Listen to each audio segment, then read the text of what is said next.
période des questions, question period. Senator Housakos. Chers collègues, ma question s'adresse. Dear colleagues, my question is for the government leader. This morning, we learned that the former Liberal government spent $330,000 to rebrand the high-frequency trail project with Via Rail. Even before the project was announced. Professor Ryan Katz-Rosen at U of A has noted that the accent was put on how to make the project more sellable rather than focusing on the real problems of transportation. There was no accountability nor logical financial logic that explained the Liberal behavior at the time and the Liberal government of Mr. Carney. Now, what measures will be put in place, if any, to ensure that taxpayer money is used wisely? Senator Gold, thank you for the question, and congratulations on becoming the opposition leader here in the Senate. The Prime Minister Carney has been very clear, not only during the election campaign, but now as Prime Minister, and still today. He will emphasize economic development of Canada, and that includes major projects of national interest that will join this country, bring it together, transform it, and provide new opportunities for businesses and Canadians to interact with the world. You know very well, colleague, that the Prime Minister has also been very clear on the question of fiscal responsibility, something that the government takes to heart. And as you know, and this will be my last point, next week in Saskatoon, all the provinces and territories will meet to discuss projects of national interest. Senator Housakos, supplementary. Senator Gold, these are nice words, again, but nothing concrete. And this is the specialty of the Trudeau government. The speech from the throne yesterday, once again, contained empty promises and no details on the implementation of any projects. Can you reassure Canadians that Carney's Liberals will truly work to keep their promises? What are they going to do? Senator Gold, the Prime Minister was very clear that the government will emphasize results for Canadians. As you know, legislation will be introduced very soon to keep several election promises. As for other issues that make up government priorities, we are keen to see bills tabled and debated in the weeks to come. Senator Poirier. My question is for the government leader in the Senate. The Official Languages Commissioner's mandate, which should have ended at the end of January of this month, has been extended by 6 months. Prime Minister Carney has not, however, prioritized official languages in his cabinet, and this is to Francophones' great disappointment.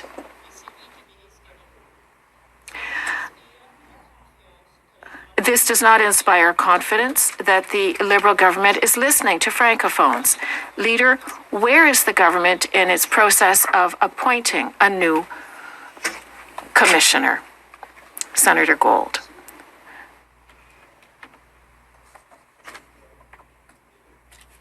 This government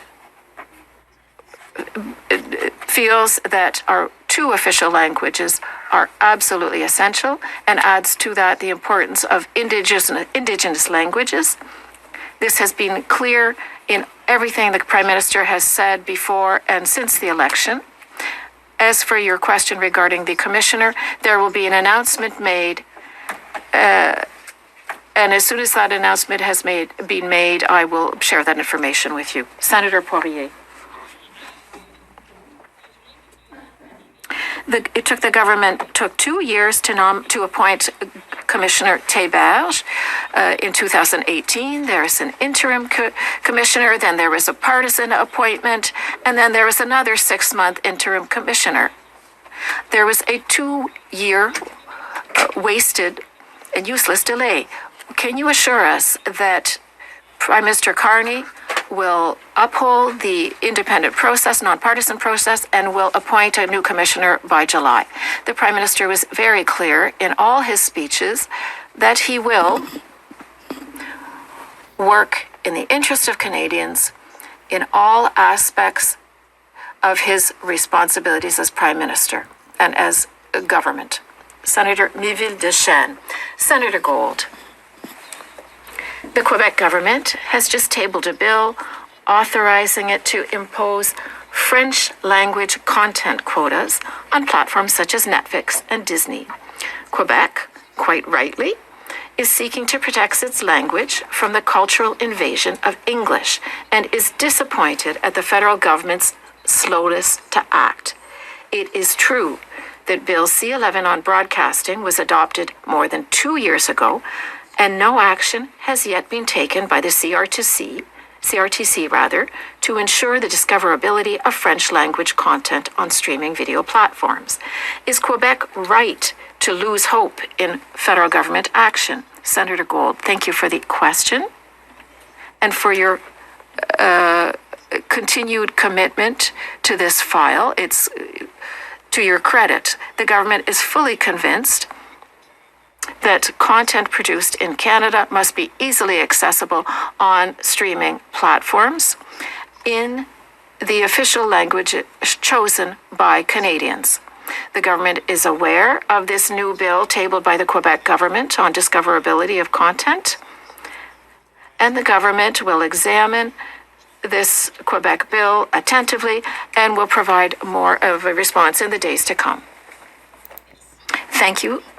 But is there not a risk that the two bills, that is Bill C-11 federally, which seeks discoverability, and Quebec's new bill, Bill 109, which requires or does not rule out quotas, is there not a danger that they will contradict each other by asking broadcasting platforms to do opposing things? Which law would prevail in this case? Senator Gold, you may know that in my former life I was a constitutional lawyer.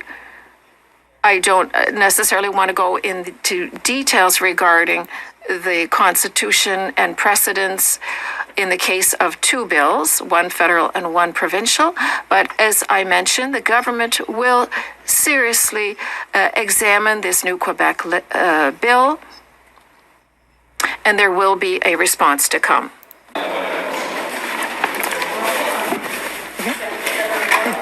Merci. First, I want to express my happiness at reuniting with all of you, my colleagues, and welcoming very warmly and with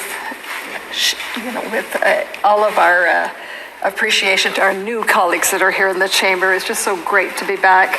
And Senator Gold, I'm so pleased to be able to spend your last month with you, serving Canadians here in this Senate. This is a special month, so I'm happy to be here with you.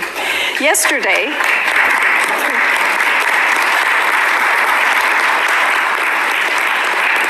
and now another question. Yesterday, we heard the King speak of building Canada's economy to be the strongest in the G7. We heard of the opportunities to think and act big. And we heard that a country is only truly strong when it serves everyone. I applaud the emphasis on protecting, transforming, and growing Canada's economy. This is imperative for Canada to be strong and free, and for Canadians to be able to count on good jobs and incomes. And we need growth in national revenues to be that country that serves everyone. This is National Accessibility Week in Canada, and the first month of eligibility for the much-awaited Canada Disability Benefit is this June. In other words, next week. with payments slated to commence this July. The Accessible Canada Act came into force 6 years ago, and the September 2020 throne speech announced the new Canada Disability Benefit. So it's time.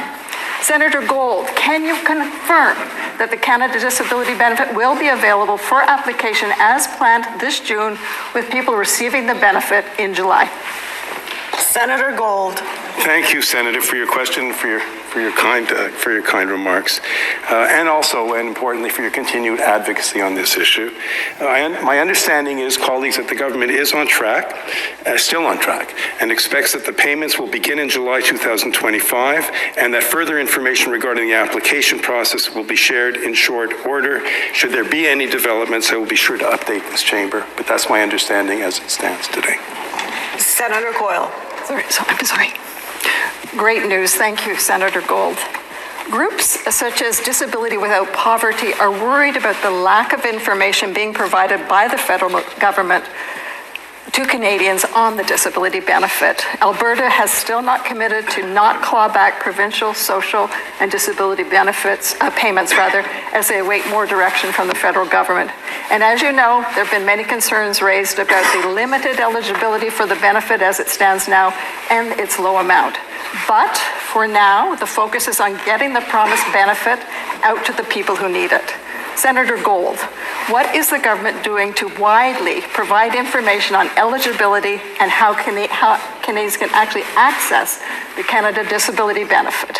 And will we be seeing legislation or some other measures that will be able to provide for the exemption of the benefit from being treated as income for tax purposes? Senator Gold. Thank you for your question. I'm not in a position to speculate as to further any legislation in this area, as this chamber understands, and can only say again that information with regard to the application process will be forthcoming, and that the government remains on track for the checks, finally, much awaited, to be available as of July.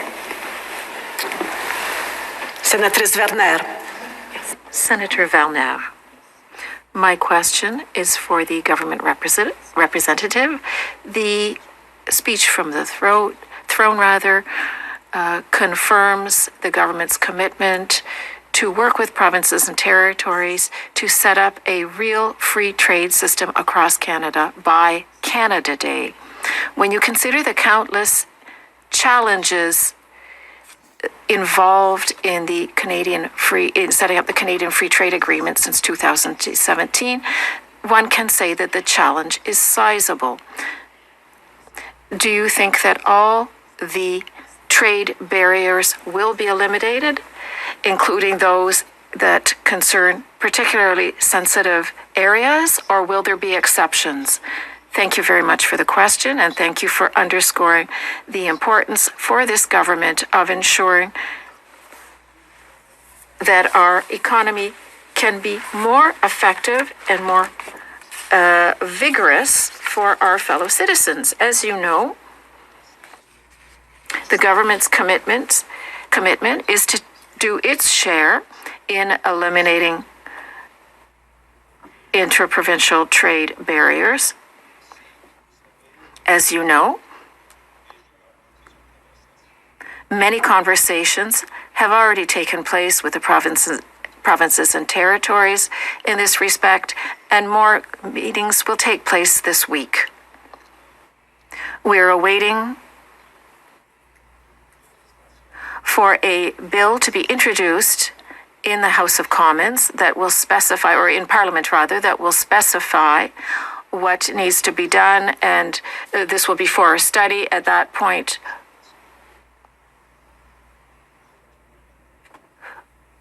we'll know more about the government's election promise. Senator Valner. July 1st is in 33 days. This is a very, very ambitious deadline.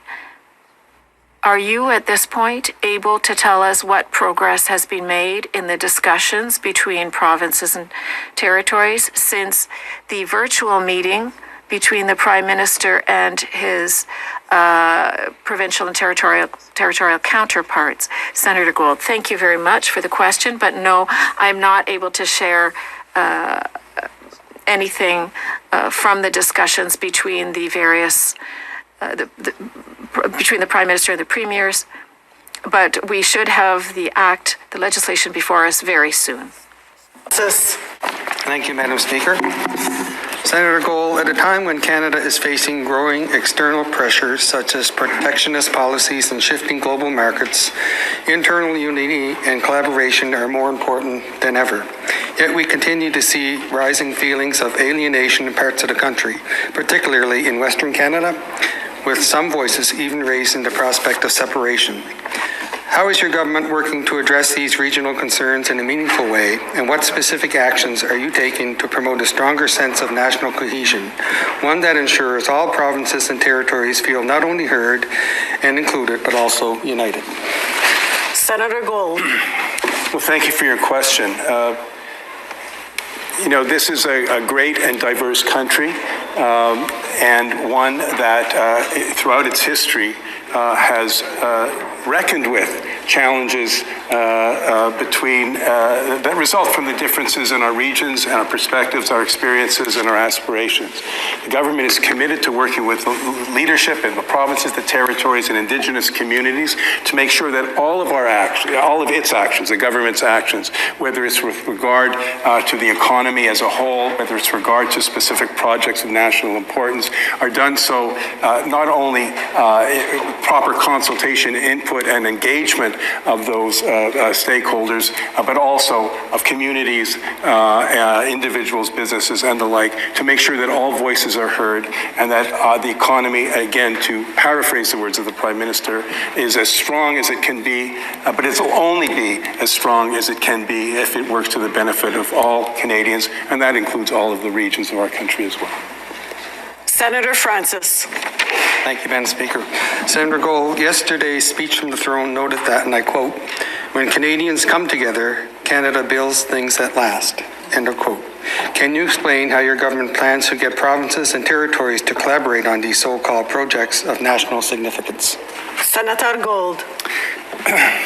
Well, thank you for your question. Look, my understanding is that the Prime Minister Carney, from the very beginning of his tenure as Prime Minister and even before the election, reached out to the leadership of provinces, territories, and Indigenous communities to engage them in the important work of nation building, because we are a great nation with a proud history, but all nations, all democracies especially, are works in progress. And we're at a pivotal moment, and this government is committed to working with its partners in the provinces, territories, and Indigenous leadership to make sure that those projects reflect the needs of communities and regions of this country.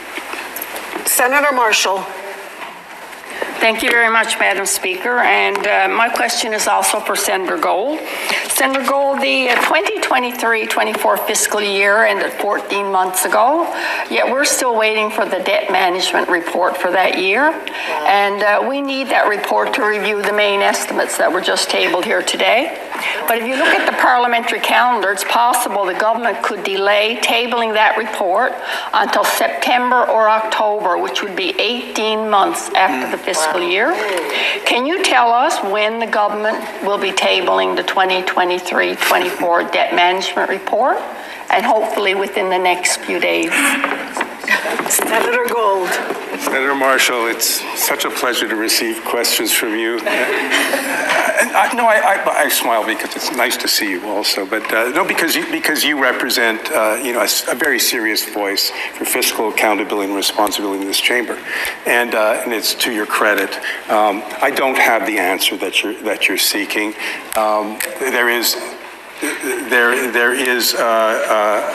It is important that we have all the tools to do our work, and I will certainly raise this with my counterparts at the earliest opportunity.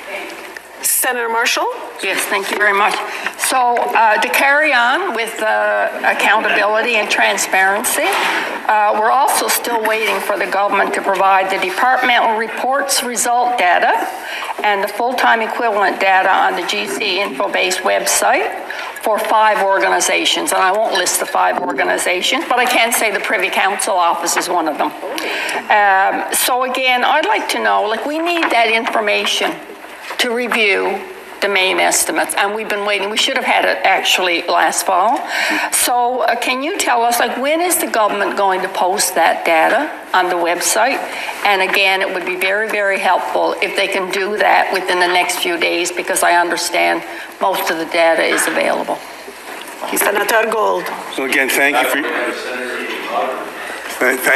for your question. I'll certainly add that to the questions that I'll raise with my counterpart. Thank you. Senator Wells, Newfoundland, Labrador. Thank you, Speaker. And again, I want to welcome our new colleagues. Look forward to working with all of you. My question is for Senator Gold, Leader of the Government in the Senate. Senator, on April 3rd, the Prime Minister announced a 25% tariff on U.S. vehicle imports and other goods. On April 15th, Finance Minister Champagne said, quote, "From day one, this government has reacted with strength and determination to the unjust tariffs imposed by the U.S. on Canadian goods." Close quote. That same day, the Prime Minister dropped these tariffs, the strength and determination response ones. Foregoing $20 billion in revenue, he said, would be used to support Canadian companies negatively impacted by the U.S. tariffs. Given this $20 billion cited and the government's lack of a fiscal plan, how does this government plan to address this shortfall? Senator Gold. Thank you for your question, Senator. Thank you for your question. The issues surrounding the tariffs and how Canada has responded, will continue to respond, are matters of great importance for Canadians and for the sector to which you referred, but it's also a matter of priority for the government with regard to our larger relationship with the United States and indeed with other trading partners. So the government of Canada and the Prime Minister and his ministers, and some of his ministers, are regularly engaged, not only with their counterparts in the United States, but with both the executives of the auto industry, leaders of unions, and so on, to ensure that Canada's very, very important auto industry and auto parts industry continues to thrive for the benefit of the workers and their families who depend upon it. Senator Wells, supplementary. Or supplementary on that, Leader. In the absence of a federal budget, and not one since spring of 2024, and likely not one till October later this year, and a free ride on the tariffs on U.S. goods and the $20 billion shortfall, how can Canadians have confidence in the government's fiscal approach? Senator Gold. Canadians can have confidence that this is a government that is laser focused on the economy. And it's not simply the Prime Minister who brings a wealth of experience and knowledge to the task, but the team that this government has assembled, both within cabinet and the resources upon which it can draw, the relationships upon which this government can draw worldwide, should provide Canadians with the assurance that this government is focused on the major challenges of our time, which is the changing world order on economic terms and the need for Canada to re-engineer its economy for the future, to take advantage of the enormous opportunities that await us. And this government is determined to do what it can, as quickly as it can, and as effectively as it can, to reap those benefits for all of Canada.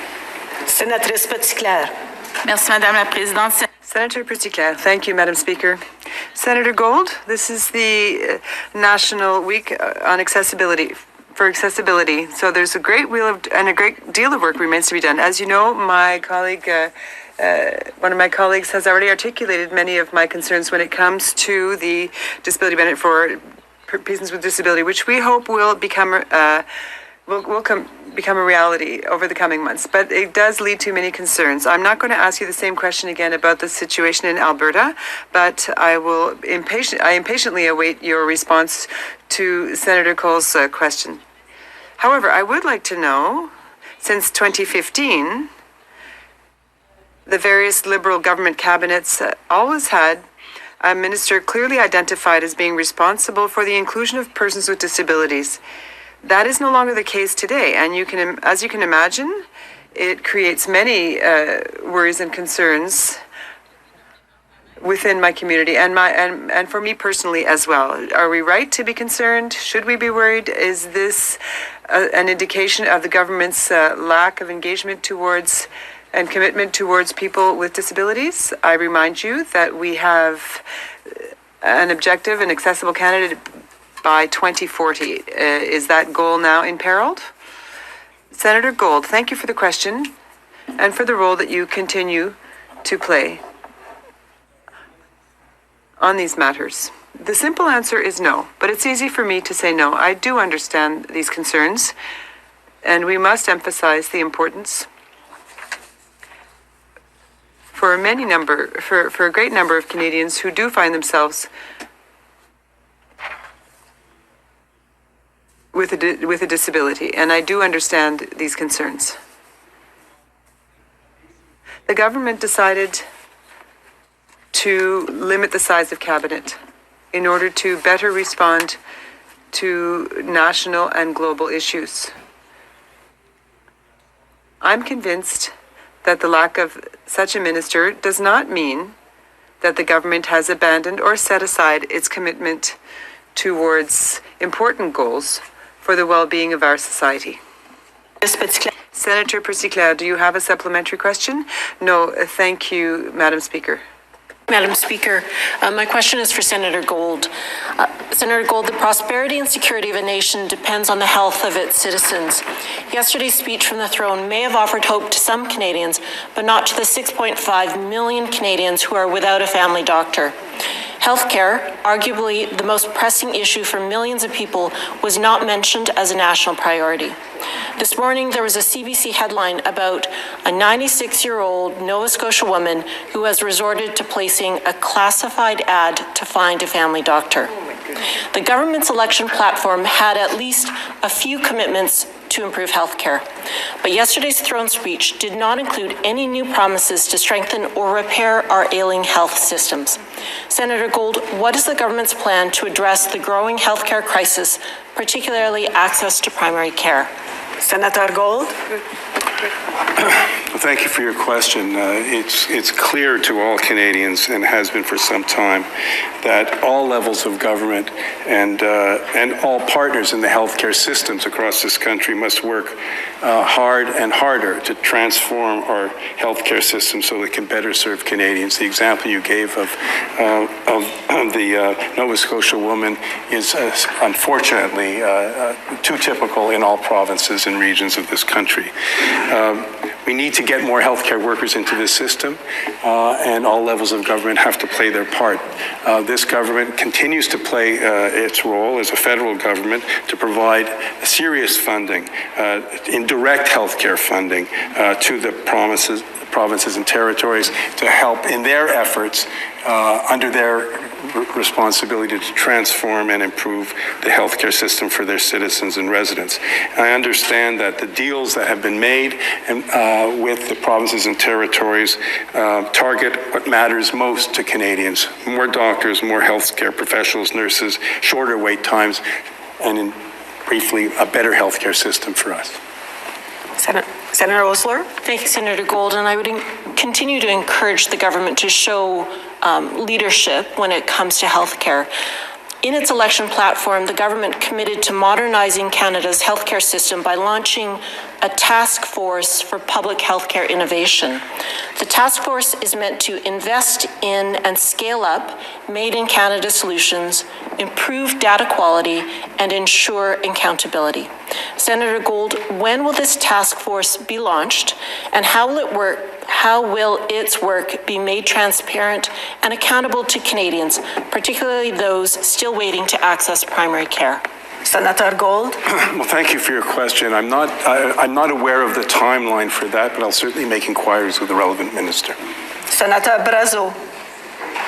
Thank you, Madam. Senator Brazo. Senator Gold, yesterday we heard King Charles make a land acknowledgement about being on unceded Algonquin land and talked about the Algonquin people. And as personally, that made me very proud Algonquin. But at the same time, I started looking into this same room, and unfortunately, I didn't see very many other Algonquin people. There were no Algonquin drummers. There were no Algonquin chiefs. There were no Algonquin elders.